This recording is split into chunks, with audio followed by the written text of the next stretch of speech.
Hello guys, আপনারা এখন যে দৃশ্যটা দেখতে পাচ্ছেন সৌদি আরবের মরুভূমিতে খেজুর বাগানের সুবে সাদিকের দৃশ্য, সকালবেলার সূর্যোদয়ের দৃশ্য। এই তো আমি আজকে সকাল সকাল বের হয়ে পড়ছি আমার ট্রাক্টর নিয়ে, সাথে ট্রাক্টর আছে, ট্রাক্টর থেকে বসে বসে ভিডিওটা করতেছি। তো মূলত আমি ট্রাক্টর নিয়ে যাচ্ছি এখন আমার ঘাস দেখতে। মাজারাতে বের হয়েছি। সৌদি আরবে মাজারা শব্দটা হচ্ছে একটা আরবি শব্দ, যেটার বাংলা শব্দ হচ্ছে, অর্থ হচ্ছে তোমার বাগান। তো এই বাগান এটা হতে পারে তোমার খেজুর বাগান, হতে পারে ঘাস, এই যে সামনে দেখতে পাচ্ছেন সবুজ শ্যামল ঘাস রয়েছে, হতে পারে ছাগল রাখা, হতে পারে উট রাখালি করা। এটাকে সৌদি আরবে মাজারা বলে সবাই, কিন্তু আসলে আমরা তো মাজারা অনেকে বুঝি না, আমাদেরকে বলা হয় অনেকে অনেক রকম বলে আমাদেরকে।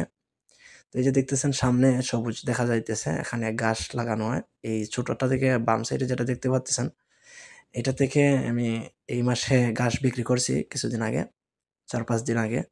প্রায় 15,000 রিয়ালের ঘাস বিক্রি করছি এটা থেকে এক মাসে। ওই সামনে যেটা দেখতে পারতেছেন ওইটা হচ্ছে আরেকটু বড়।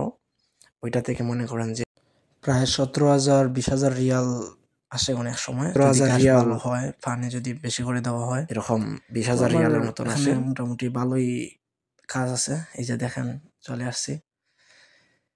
এই যে সবুজ শ্যামল মরুভূমিতে কিভাবে ঘাস হয় আপনারা হয়তো অনেকে দেখেন নাই, জানেন না মরুভূমিতে ঘাস কিভাবে লাগানো হয়। আজকে দেখাবো। এই যে দেখেন সামনে আছে, আমি যাব ওই বড়টাতে, ওইখানে যাব, দেখবেন যে কিভাবে পানি দেওয়া হইতেছে। মরুভূমিতে বৃষ্টির মতন উপর থেকে পানি দেওয়া হয় মূলত, কারণ এখানে তো ডালা পানি দেওয়া যাবে না, কারণ পানি তো থাকবে না, কারণ মরুভূমি। মরুভূমির বালুতে পানি অনেক সময় দেওয়ার পরেও 15-20 মিনিট পরেই পানি নিচের দিকে চলে যাওয়া শুরু হয়। তারপরে হচ্ছে গরম, সৌদি আরবে তো প্রচণ্ড গরম, আপনারা সবাই জানেন। এই যে দেখেন আমি চলে আসছি রিশ্বাসের ভিতরে, এটা হচ্ছে রিশ্বাস যেটা দিয়ে পানি দেওয়া হয়।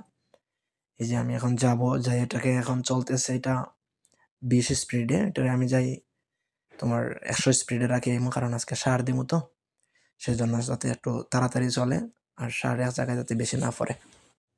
এটা হচ্ছে সার দেওয়ার আর একটা মাধ্যম, মানে ট্যাঙ্কির সাথে সার মিক্স করে পানির সাথে দিয়ে দেওয়া হয়। আর একটা মাধ্যম হচ্ছে আপনার নতারা বলে, এটারে নতারা দিয়ে ঘুরাই ঘুরাই, যেভাবে আমরা বাংলাদেশে হাত দিয়ে ছিটাই সার দিই, ওইরকমভাবে ওইটা ছিটাই সার দিয়ে উপর দিয়ে গাড়ি চালাই নেওয়া হয়, আর উপর থেকে সার ছিটাই ছিটাই দিয়ে মেশিনের মাধ্যমে।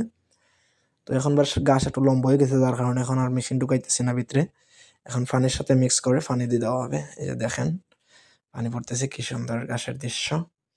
এখন দেখতে পাবেন যে এখানে আমার রিসার্চটা আছে, যেটা দিয়ে পানি দেওয়া হয় মরুভূমিতে। মরুভূমির বালুতে পানি প্রচণ্ড টানে, শুকাই যায় পানি, টাস করে পানি শুকাই যায়, বেশিক্ষণ পানি থাকে না। এই যে এটা হচ্ছে রিশ্বাস, এই যে দেখেন উপর থেকে কিভাবে বৃষ্টির মতন পানি পড়তেছে। এটা ঘুরতেই থাকে পুরা দিন, উপর থেকে ঘুরতে থাকে ঘুরতে থাকে, আর উপর থেকে পানি পড়তেই থাকে। এই যে দেখেন, সাথে থাকবেন অবশ্যই, আমার ইউটিউব চ্যানেলটি সাবস্ক্রাইব করে পাশে থাকবেন। যারা এই ভিডিওটা দেখতেছেন অবশ্যই লাইক কমেন্টস শেয়ার করে